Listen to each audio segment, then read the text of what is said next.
ओम श्री गुरुवे नमः। हम श्री एम के साथ उनकी आध्यात्मिक यात्रा पर हैं। चलिए प्रारंभ करते हैं। पिछले एपिसोड में हमने देखा था कि श्री एम जो है वो कृष्ण मूर्ति के साथ थे और फिर जो है उन्हें अचानक 10 साल बाद बाबा जी का एक संदेश मिलता है एक वैष्णव ब्राह्मण के जरिए, और वो फिर जो है ऋषिकेश के लिए निकल चलते हैं। चलिए प्रारंभ करते हैं। ऋषिकेश पहुंचते ही मैं सीधा मोनी बाबा की गुफा की तरफ चल पड़ा। बाबा जी अकेले थे, अलख निरंजन। उन्होंने मेरा स्वागत किया। मैंने उनके चरणों में दंडवत किया। मोनी बाबा उत्तरकाशी गए हैं, उन्होंने कहा। तो बहुत दिन हुए, दिखाई नहीं दिए, अच्छे लग रहे हो। जी बाबा जी, बहुत समय बीता। शायद आप चाहते हैं कि मैं यह सिद्ध करूं कि मैं आप पर निर्भर नहीं हूं, लेकिन आपके सानिध्य से मन प्रसन्न हो जाता है। आप हमेशा की तरह दमक रहे हैं। ठीक है, बस अब ध्यान से सुनो। एक महत्वपूर्ण काम करना है और उसे तुम्हें ही करना है। मैंने अब चले जाने का निर्णय लिया है। कहां बाबा जी? मैं भी आपके साथ चलूंगा। नहीं मधु, तुम नहीं आ सकते। तुम्हें काम करना है। मैं देह छोड़ना चाहता हूं। मैं ऐसे काम गया मानो मेरे ऊपर बिजली गिर पड़ी हो। लेकिन बाबा जी, मेरे मुंह से और शब्द नहीं निकल सके। मैं बस फटी आंखों से उन्हें घूरता रहा। बेटे, अपने को संभालो। मैं समझा था तुम योगी हो। अच्छा, धीरे धीरे सांस लो। अब बाहर निकालो। ठीक है। अब कैसा लग रहा है? ठीक है बाबा जी। जिस तरह सहसा आपने यह बात कही तो मैं हिल गया था। मैं तैयार हूं। बताइए मुझे क्या करना है। मैं आंसू रोकने की भरसक कोशिश कर रहा था। मेरा काम खत्म हो गया है और तुम्हें अभी बहुत काम करना है। पहले मैं कुछ महत्वपूर्ण विषय संक्षेप में तुम्हें समझा दूं, फिर बताऊंगा कि मेरे जाने के बाद मेरे शरीर का क्या करना है। श्री गुरु और नागराज के अलावा तुम ही हो जिसे मेरे प्रस्थान के बारे में पता है। अब ध्यान से सुनो। उन्होंने क्रिया के अभ्यास के बारे में कुछ सूक्ष्म निर्देश दिए और मुझे अंतिम क्रिया की दीक्षा दी, जिसे योगी अपने अंतकाल में अपनाते हैं। जब योगी मरने का निर्णय ले लेता है तो वह उस अंतिम क्रिया का उपयोग करता है। वह उस समय सारे शारीरिक क्रम बंद कर देता है और शरीर को छोड़ देता है। इसके बाद उन्होंने मुझे, अगर मैं चाहूं तो, किसी भी ऐसे व्यक्ति को क्रिया योग की दीक्षा देने की अनुमति दी जो केवल 2 शर्तें पूरी करता हो: निश्चलता और सत्यनिष्ठा। उसके बाद उन्होंने मुझे समाधि की स्थिति में पहुंचा दिया और फिर से भूतकाल में वापस चला गया, इस बार अधिक स्पष्टता और विस्तार से। श्री गुरु से मेरा संबंध तब से है जब वे एक महान नाथ योगी थे और मैं श्री कृष्ण का वंशज होने का दावा करने वाले यदुवंश का एक योद्धा, जो रेगिस्तान में जैसलमेर का राज्य स्थापित करने में लगा था। तब पहली बार वे मेरे गुरु थे। जब मैं समाधि से बाहर आया तो बाबा जी ने बताया कि ऋणबद्ध कार्मिक संबंध के कारण जीवन में बाद में भारत के पूर्व राजघरानों के लोग मेरे साथी और शिष्य होंगे। बाबा जी ने बताया कि मुझे अनेकों जिंदगियों की जिम्मेदारी लेनी पड़ेगी जो भूतकाल में विभिन्न रूपों में निकटता से मुझसे जुड़े हुए थे। उन्हें देखने पर मैं पहचान लूंगा। उन्होंने कहा कि यदि कोई सहायता मांगे तो मैं कभी मना न करूं। उन्होंने फिर जोर दिया कि मैं शादी करूं और वैवाहिक जीवन मुझे भावात्मक परिस्थितियों का सामना करने के लिए परिपक्व करेगा।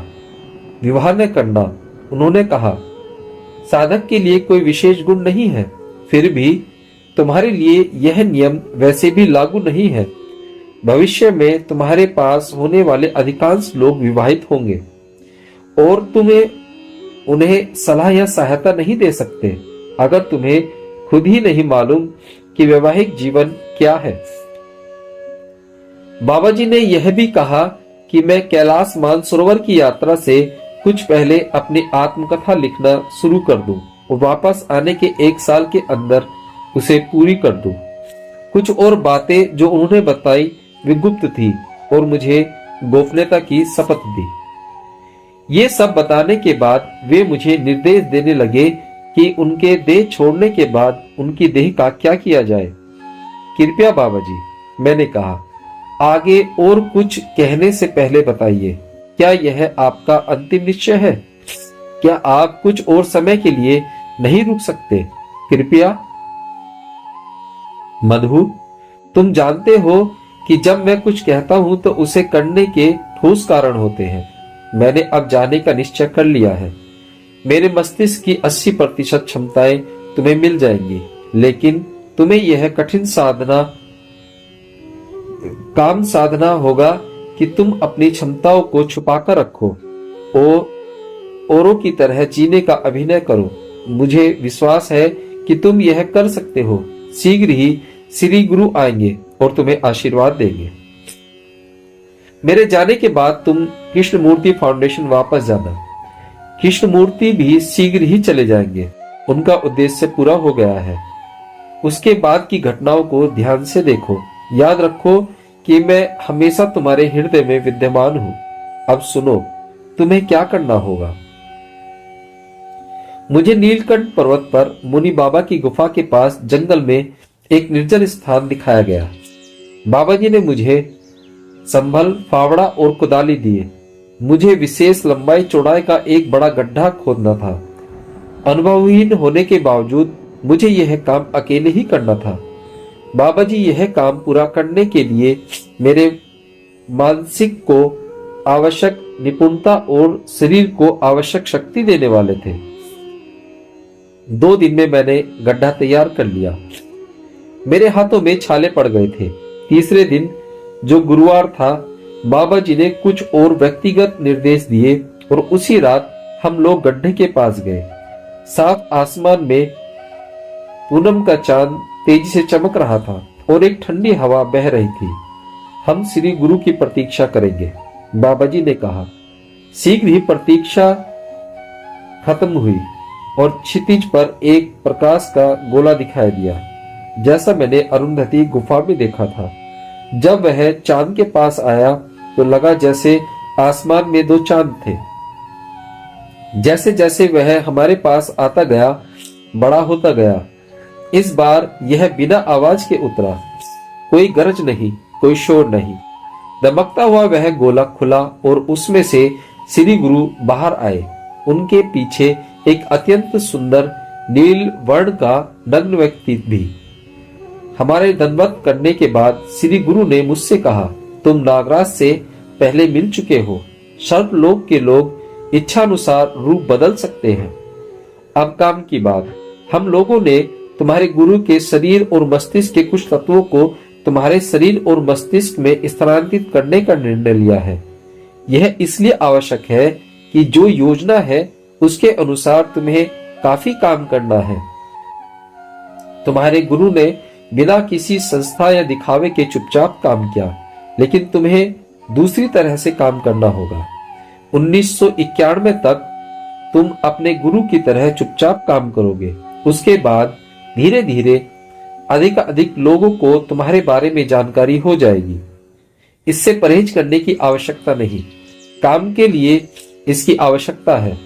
तुम अनुभव करोगे कि इस पवित्र भूमि में भी लोग कितने स्वार्थी और हिंसक होते जा रहे हैं। तुम सहमत हो महेश? जी बाबा जी, बाबा जी ने कहा। मैं चाहता था कि इस बात को आप ही कहें। अब समय आ गया है। मुझे आशीर्वाद दे और हमेशा अपने साथ रखे। हमारी श्री गुरु नागराज और मेरी दृष्टि के सामने बाबा जी गड्ढे में उतरे, पद्मासन में बैठ गए और कुछ क्षणों के लिए तेज तेज सांस लेने लगे। उनकी आंखें आज्ञा चक्र पर केंद्रित थी। अंतिम उच्छ्वास के साथ जो सबसे ज्यादा शक्तिशाली था, वे शांत पड़ गए और उनका शरीर एकदम निष्क्रिय हो गया। इंद्रधनुषी रंग का एक प्रकाश उनके सिर के शीर्ष से निकला और मेरे हृदय में समा गया। मेरा अंतःकरण हमेशा के लिए बदल गया। इसके बाद बाबा जी की ऊर्जाएं मेरे माध्यम से काम करने लगी। उसके बाद मैंने उनके सिर से एक छोटे सफेद प्रकाश को निकलते देखा। वह आकाश की तरफ उठने लगा। कुछ ही क्षणों में वह क्षितिज में विलीन हो गया।